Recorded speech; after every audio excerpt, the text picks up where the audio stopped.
n'allez pas imaginer qu'elle aurait rencontré un jour de pleine lune l'homme de sa vie, et qu'après s'être rendu compte qu'on s'ennuyait ferme avec elle, le malheureux l'aurait lâchement abandonnée.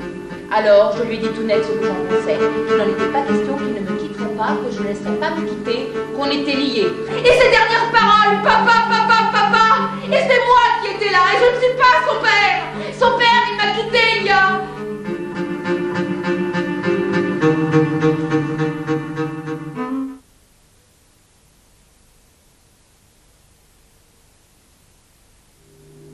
Il avoue aussi qu'il y a une chose qui le gêne tout particulièrement.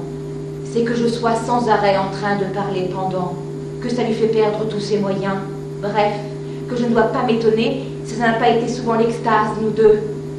Je lui réponds que je ne pouvais pas savoir, qu'il lui suffisait de me dire que ça le gênait, que j'aurais sans doute arrêté, en tout cas qu'on en aurait parlé. Il me dit que c'est précisément ce qu'il redoute le plus, parler avec moi.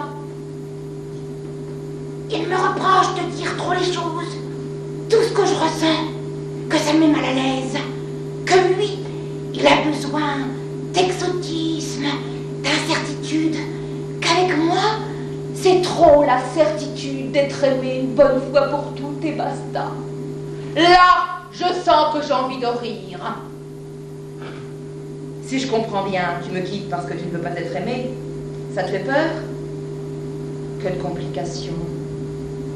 T'es du genre, si t'as le choix entre une banane appétissante et une banane pourrie, à prendre la banane pourrie, des fois que l'appétissante soit trop bonne pour toi. Disons que je ne veux pas être aimé par toi, qu'il me lance catégorique. Et sans prendre la peine de me saluer, il se retourne pour s'en aller. Alors, je parle, je balance tout comme ça parce que ça m'est venu comme ça. Quand je suis enceinte de lui, bien sûr, qu'avec tout ça, ça m'était complètement sorti de l'esprit.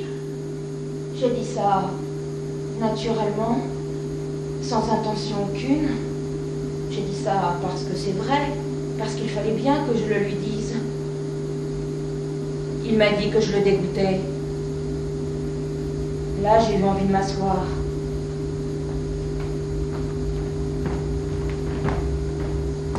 Je lui ai demandé si ça ne le dérangeait pas que je m'asseye. J'avais envie de rendre. Je l'ai prié de s'en aller parce que j'allais rendre. C'était inévitable. Je préférais qu'il n'assiste pas à cette scène. Je ne voulais pas qu'il garde une image puante de moi.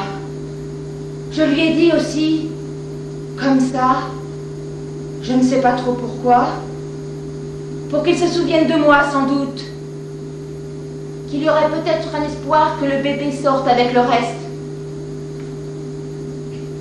Il m'a craché dessus et il est parti.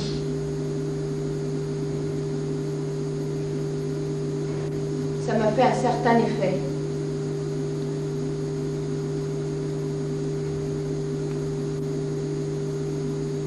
C'est à ce moment-là que je me suis dit que j'étais peut-être une chienne.